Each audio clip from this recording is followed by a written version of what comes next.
Evening, everyone. This is Peter Svidler with the post-game analysis of Game 4 of the World Championship match between Magnus Carlsen and Fabiano Caruana in London.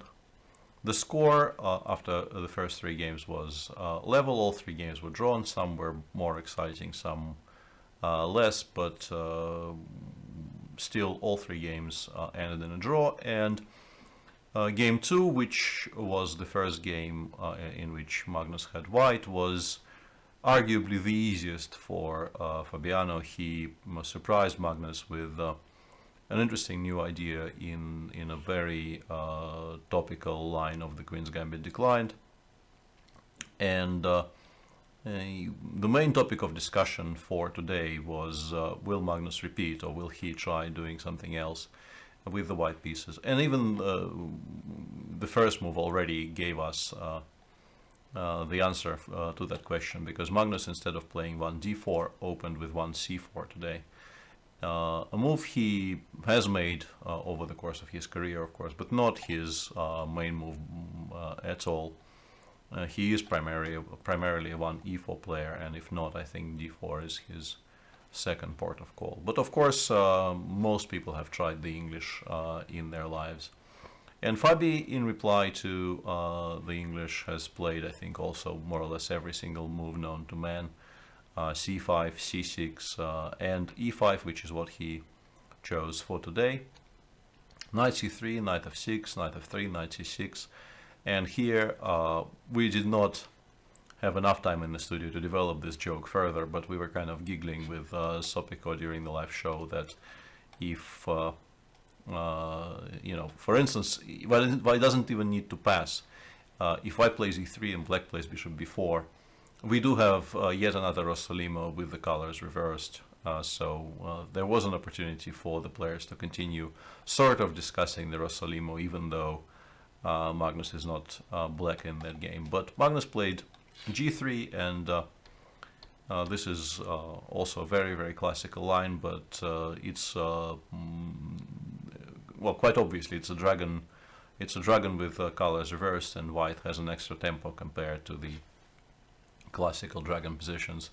And Fabiano's reply was the move bishop c5, which is reasonably fresh. I mistakenly said on air that it was popularized by Boris Gelfand, and I was immediately corrected by Alexander Grishuk when he came to join the show, because he said, and I'm sure he knows and is correct about this, that it was brought into very serious Grandmaster practice by Alexander himself in his game against Pavel Ilyanov some time ago. So it's a move that gained a lot of popularity recently.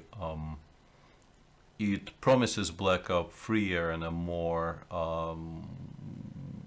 non-standard play compared to the old main line, starting with knight b6, castles, bishop e7. There is a great deal of theory connected with these lines, and bishop c5 is a lot fresher. It hasn't really amassed a huge body of theory to go with it. And in general, Alexander himself, for instance, said during the live show that what appealed to him in that move is that he felt that black doesn't really need to play for equality. Black just plays. He doesn't feel that black is in any way worse here. So it's possible to just play as if you have already equalized, and the game is completely open to all three results, which appealed to Alexander quite seriously.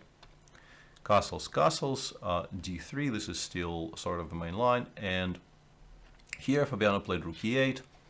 There has been some serious theoretical discussion of the line where black plays bishop b6 and white takes on d5, queen takes d5, white goes b4, and there's a lot of complications starting from this point, but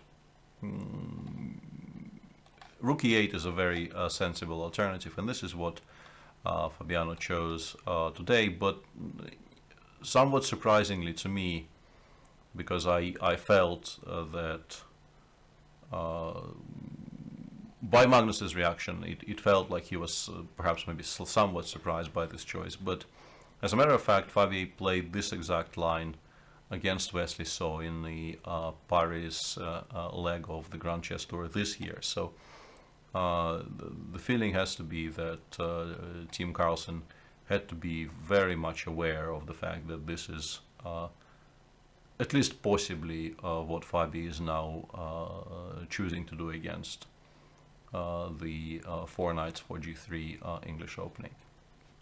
Rook E8, Bishop D2 is a very natural continuation here. As mentioned, white is basically playing a dragon with colors reversed, and Bishop D2 followed by Rook C1, followed by perhaps A3 and B4 later in the game, is a very normal way to develop your pieces in the dragon. And Fabiano took on C3 here, Bishop takes C3 and Knight D4, and we're still following the game played between Wesley and Fabiano in Paris.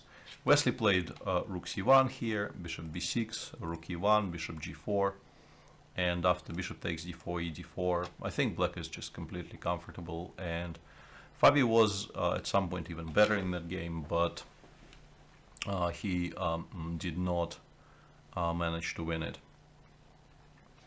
Magnus instead goes 11 B4. Fabiano replied with Bishop D6. I think it's possible to make other moves as well in this position. Bishop B6 is not pointless, and even taking on F3 and playing Bishop D4 is perhaps a somewhat meek but a definite option Black could consider. But Bishop D6 is very sensible. It does give White the option to change the structure quite significantly by taking on D4 twice. But Black is probably not very worried about the position after Bishop takes B4. Let's say Bishop B2 and Bishop F8, followed by C7, C6. The bishop comes out to E6. And in general, as I said during the live show, I would favor the central pawns against the flank pawns in positions like this. But the absence of knights on the board, and also the fact that the central pawns are still very, very far away from the center of the board and will take White some time to mobilize. It feels to me like this should be playable for Black. There is also the option of Bishop takes G3 here, but I think it's less good for a number of reasons. Let's say takes, and Queen D2 followed by Rook C1, perhaps before B5. Magnus decides not to get involved with any of this anyway and plays Rook B1 here. Knight takes F3, Bishop takes F3, and the first interesting discussion point came here, because Fabiano played A7, A6, and he played it quite quickly. And the machine somewhat dislikes this move and feels that starting with C6 is better. And I can get behind the decision. There was also something that Alexander Grishuk said when he came on air, that he felt that C6 was more natural, but after B5, I think Alexander was arguing for C5, and that position the machine seems to like for White after, let's say, A4, Queen A7, Queen E7, A5, Rook B8, and something like Queen B3, Bishop E6, and Bishop D5. White probably doesn't have a large advantage, but he does have a much more aesthetically pleasing bishop, if we can put it this way, and some potential of play on the queen side. In particular, if we imagine some kind of a position where it takes, this trade happens, and then White pushes B6, forces Black to play A7, A6, and the pawn on C5 becomes a target against which White can put a lot of pressure. Once again, not sure if this will be enough for a victory eventually. Black's position is very solid, but White will be the side pressing here. But after B5, Black has the option of taking on B5, and that, according to the computer, is just a very comfortable equality for Black. Rook B5, Bishop H3. Trying to win some material by Bishop takes B7 runs into Rook B8, and this just doesn't work for White tactically, because after Rook E1, there's this double attack Queen D7, and after Queen B1, seemingly protecting everything, Black has this shot Rook B7, and Queen C6, and the threat of mate on G2 means that the bishop on C3 will be lost. So White has to play either Rook E1 or Bishop G2, and in both cases, let's say after Rook E1, Black goes Rook C8, and the next move will be B7, B6. And it's just a comfortable equality for Black. There's really nothing very much here for White at all. And the same applies to the position after bishop g2 takes. We can play rook c8, queen b3, b6, and generally black has nothing to worry about in this structure.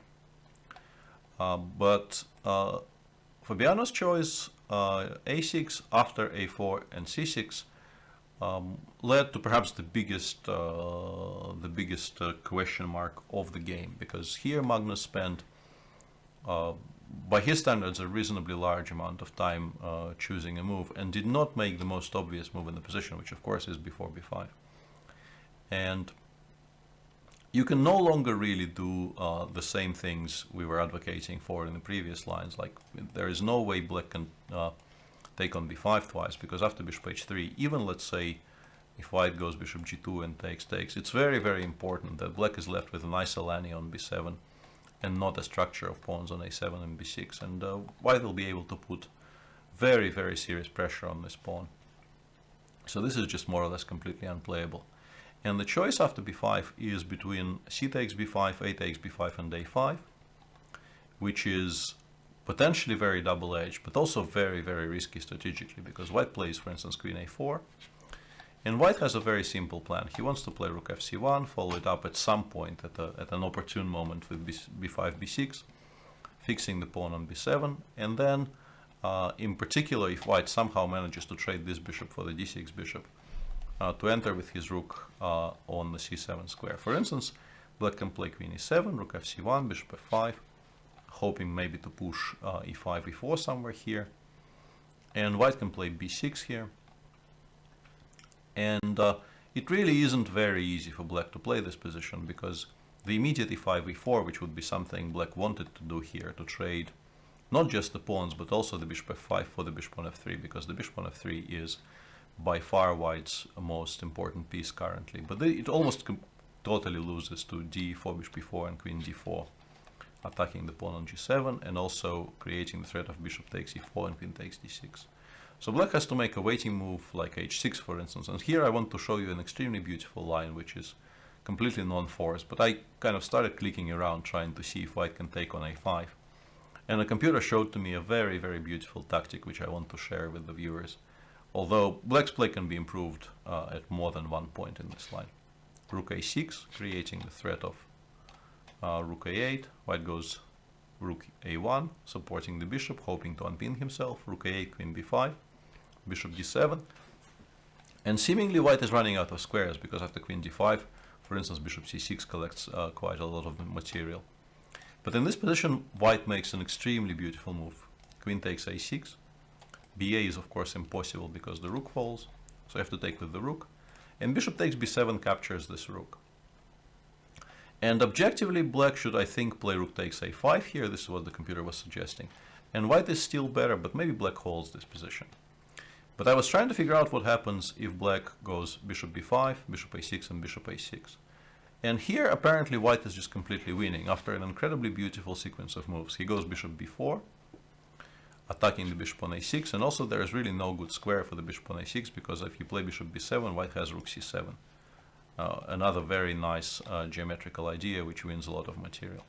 So black takes on b4, rook takes a6, and here I thought, well, why is this so great for white? You have queen b7. But the computer says, yes, you have queen b7, but in reply I will play rook c7, queen takes a6, and b7. And amazingly, in this position, because the rook on c7 is blocking the bishop on d6 from stopping the promotion, black is just completely helpless to stop b7, b8, and white will end up having an extra exchange and a completely winning position. Once again, this line is very, very non-forced and would not have happened on the board, but I thought it's, the geometry is nice enough for me to share this with you. But I think objectively, the reason Magnus did not play b5 and what Fabi was planning to do against b5 is a takes b5, a takes b5, and bishop d7, where white more or less has to take on c6, and black ends up in a position like you see on your screen, where he definitely has a weakness on c6, but all the other pawns are gone on the queen side, and generally you don't win positions with only one weakness. And I have a feeling this really isn't very much for white, and black should be able to hold this position in practical play. But it's still the absolute maximum white generally gets in this structure. So it was very, very surprising to see Magnus in the position after a4 c6 spend a very, very long time thinking about his options and settle on the move rook e1, which we didn't really even understand particularly. We couldn't really see why the rook was required on e1. One explanation was that he wants to stop bishop h3 being a move black can make with the tempo, because now if black plays bishop h3, of course white will play b5. But black has a very comfortable way of more or less completely neutralizing the break before b5 by playing bishop d7 in advance. If white plays b5 now, black can take on b5 twice in any variety of ways. I think cb5 and bishop takes b5 is quite decent. And also the simple ab, cb, bishop b7 and rook b8 is also, I think, very, very comfortable for black, because this pawn is really no longer a weakness the way the bishops are on d7 and d6. And Magnus played e3, queen f6 and bishop e4, kind of demonstrating what his backup plan is. He is aiming to perhaps play queen c2 next move and then to push for a d3, d4 break. And objectively, black doesn't need to fear this, and the computer, for instance, we were, during the live show, we were advocating for rook a d8, queen c2, and a move like queen g5 in order to reply to d4 with f5. But the computer is not that in love with this idea, because it goes bishop d3 check, a move we kind of disregarded during the live show, e4, bishop c4 check, followed by b4, b5. And once again, maybe black can survive this, but white is not unhappy about this development at all. But after d4, the computer says that there is a very simple way to make an immediate, well, not a draw, but to equalize on the spot. You take on d4, bishop d4, and there is this tactic, rook takes e4, queen takes, and bishop f5. And after, let's say, queen f3, takes, the queen gets transferred to a better looking light square, like the square on e6. The bishop will go back to f8. And the minority attack on the queen side is never going to land white anything substantial here, so the position is just equal. But Fabiano decided not to even allow any of this nonsense, and he played bishop f5 straight away. A decision that needed to be assessed properly, because it does allow white to play queen f3, which is something that Magnus did more or less instantly. Takes, queen f6, gf, and d takes e4. And a very weird structure arises on the board where black obviously ruined his king side quite significantly. But he does get to play b7, b5, immediately fixing this pawn on b4. And his bishop on d6 arguably is currently stronger than the bishop on c3, because black will be able to put some pressure on the pawn on b4 in most cases. And in the studio, we all felt that if anyone is better here, it is white. And I don't think we were necessarily wrong if you phrase it this way. Black is not better, but neither really is white here. I think Fabiano assessed this position quite correctly, and there is not very much that white can do about it. But the way to proceed here, it feels to me, would have been to try and postpone the taking on b5 for as long as possible, trying to keep the structure on the queen side as undefined as possible for as long as possible.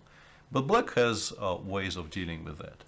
Magnus played rook e d1, bishop f8, and here, instead of a b5 as played in the game, white could play, for instance, bishop e1.